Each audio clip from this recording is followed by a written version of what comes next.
Nós vamos falar essa noite de mediunidade.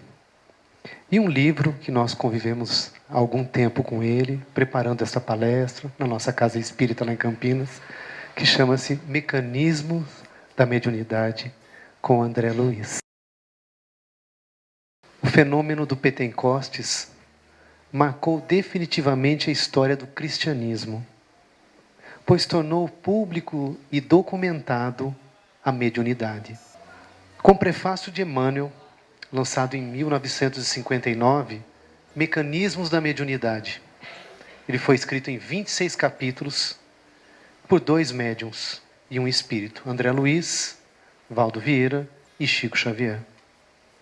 Que, segundo consta na história do livro, foi escrito em dias alternados e capítulos ímpar com um médium e pares com outro médium. E no final, o livro ficou pronto. Um magnífico caso de mediunidade.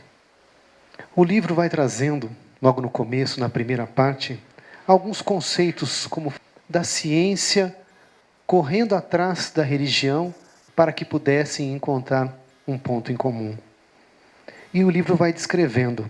E André Luiz fala também que ele não conhecia os conceitos de física, de química, que ele teve que recorrer, inclusive a publicações da época, para ele poder escrever o livro. Então ele traz até um pouco da humildade dele. Ele não conhecia. Foi, estudou e trouxe a mediunidade, através da mediunidade do Chico, o estudo desse livro para nós. E ele vai dizendo também sobre autores da ciência como Max Planck, De Broglie, Einstein. E tudo isso para provar, e trazer para nós que a ciência terrena vai comprovando as relações que regem a matéria. E ele foi avançando pelas teorias até nós chegarmos na teoria de campo de Einstein. E o livro vai descrevendo nos primeiros capítulos, que são os mais chamados difíceis, porque são conceitos de física e química. Ele vai descrevendo todos o que são ondas, o que são raios, o que é frequência, o que é circuito elétrico, e vai fazendo uma comparação com a mediunidade.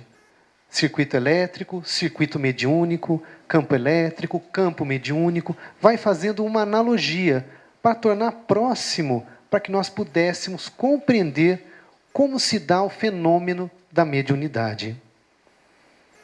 Ele vai falando, nessa primeira parte, da nossa responsabilidade enquanto espíritos encarnados, da nossa responsabilidade como criação mental, porque nós temos a capacidade de criar. Então, é uma responsabilidade nossa, porque através da nossa sintonia mental, nós vamos criar. E André Luiz quer mostrar que o nosso pensamento é força viva. E o tema da obra é mediunidade, como eu havia dito.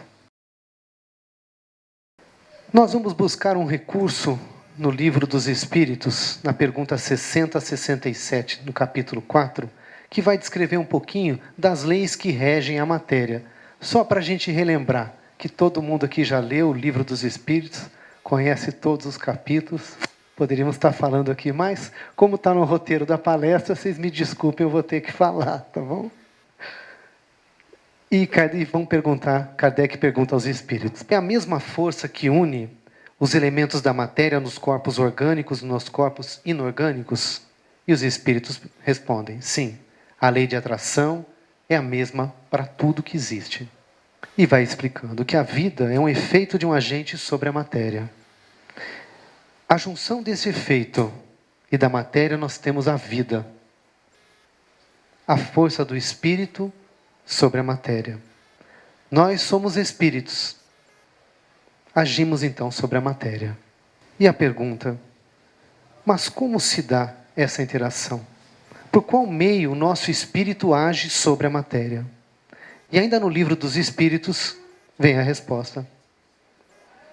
O meio sutil em que o universo se equilibra é o fluido cósmico universal, ou o hálito divino. E André Luiz também nos diz no livro que é uma força para nós inabordável que sustenta a criação. Seria o próprio Deus, onipresente, onisciente. Imersos nesses mar divino aos quais estamos neste instante, O fluido cósmico universal, que é o alicerce vivo de tudo aquilo que criamos, que vivemos, das nossas próprias criações. Então estamos todos ligados. Vocês aí, eu aqui, nossos irmãos em outras cidades, nosso querido Chico, espero que esteja ligado a nós também, assim como Jesus está ligado a nós, e o próprio Deus ligado a nós, através do fluido cósmico universal, que é o próprio Deus. Então, nós somos deuses também. Nós somos co-criadores, fazemos parte da criação e somos co-criadores do universo. O que pensamos, o que fazemos, a nossa oração, o que damos e recebemos, sintonizamos e somos sintonizados. Mediunizamos e somos mediunizados. Qual o agente? A nossa irmã já disse na abertura. A vontade. A vontade é o agente principal da nossa criação. Então nós somos todos médiuns. O tempo todo. Pode passar. Aqui. O tempo todo nós somos médiuns. Um pequeno esquema de como age o espírito desencarnado sobre o médium encarnado. O espírito, através do perispírito, a sintonia do pensamento espiritual, chegando até o médium encarnado, pelo perispírito, corpo físico, a ação. Concretizamos. Ainda em Chico Xavier, Ação e Reação de André Luiz, todos estamos ligados uns aos outros, na carne e fora da carne. E achamos-nos livres ou prisioneiros no campo da experiência, segundo as nossas próprias obras, através dos vínculos da nossa vida mental. E também mais um, da coleção Boa Nova, que nós temos na nossa casa de oração, nosso espírito amigo, que traz para nós uma coletânea de estudos espíritas sobre o tema do espiritismo e do cristianismo. Ele diz, na Boa Nova número 835, que o pensamento, fonte da força, o pensamento vai determinar a diligência da vontade, a sua fortaleza ou a sua fraqueza. A sua direção para a virtude, execução das virtuoses do espírito ou a fraqueza, a decadência. Então nós vamos perguntar a todos, o que são os mecanismos da mediunidade trazidos por André Luiz, pelo nosso querido Chico?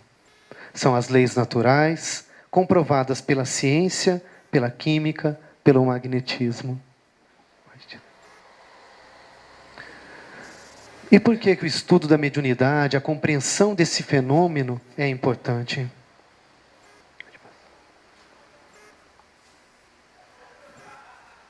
Emmanuel, no prefácio desse livro, Mecanismos da Mediunidade, apenas no prefácio, ele faz 10 citações de Atos dos Apóstolos sobre casos de mediunidade.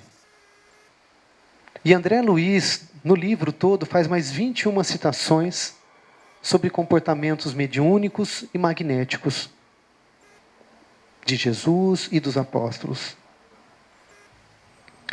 Nós vamos buscar um auxílio, um pedacinho do auxílio do nosso conhecido Haroldo Dutra Dias, que fez uma pesquisa belíssima sobre a revelação dos mecanismos da mediunidade durante a humanidade.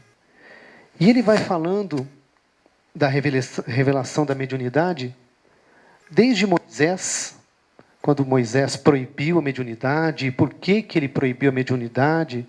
Vai buscar também em Chico Xavier, no livro O Consolador, na pergunta 274, que Emmanuel explica por que Moisés proibiu a comunicação com os mortos.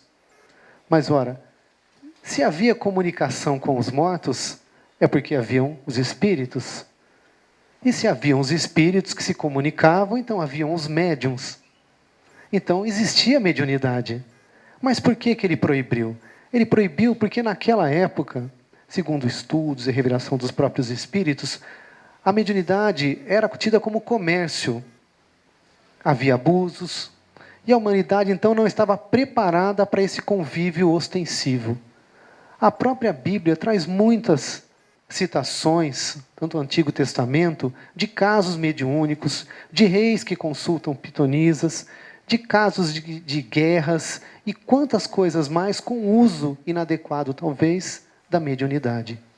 Então Moisés, no seu 5º livro, né, no Pentateuco, de Moisés, em Deuteronômio, no 5º livro, quando ele vai ordenando, fazendo as ordenações, porque ele já via que ele ia deixar a terra, ele queria deixar um sucessor, então, ordenações para que o povo pudesse dar prosseguimento à lei de Moisés, vamos chamar assim. O profeta Joel, no Antigo Testamento, e o próprio Pedro, nós fomos buscar lá em Pentecostes, cita esse profeta, que Joel coloca que haverá a promessa do derramamento do Espírito.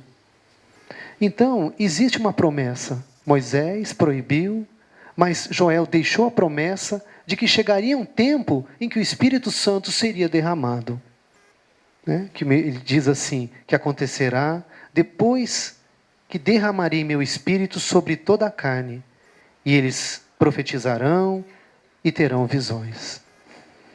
E continuando com a evolução da revelação mediúnica, chegamos em Jesus na transfiguração do Monte Tabor, que o próprio Haroldo Dutra também cita, onde os 3 discípulos vão para o alto do Monte Tabor e veem Jesus transfigurado.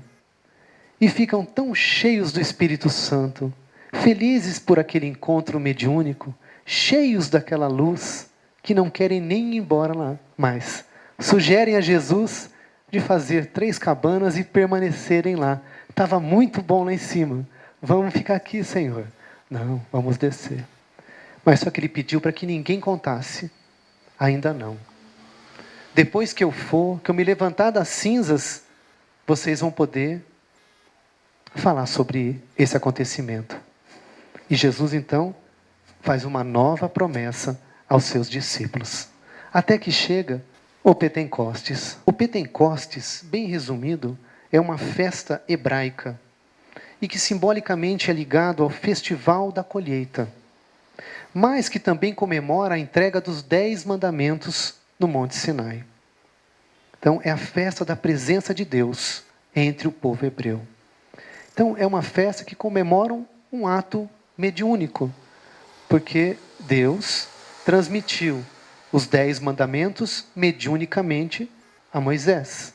Então, um ato mediúnico. E Pentecostes significa, traduzindo do grego, festa dos 50 dias depois. E por que o Pentecostes foi tão importante para o cristianismo? Logo depois da crucificação, os discípulos temerosos fugiram, esparsos, com medo das perseguições. E por que o Pentecostes foi tão importante? Porque em Atos nós vamos ver que logo após o Pentecostes, os discípulos começaram a edificar, vamos chamar de reino de Deus, o cristianismo aqui na terra. Com muita força, com muita coragem, com suas forças potencializadas pelo Espírito Santo, pelo poder de Jesus que eles receberam no Pentecostes, saíram a curar, a levantar aqueles que estavam caídos, a transformar o mundo pela lei do amor.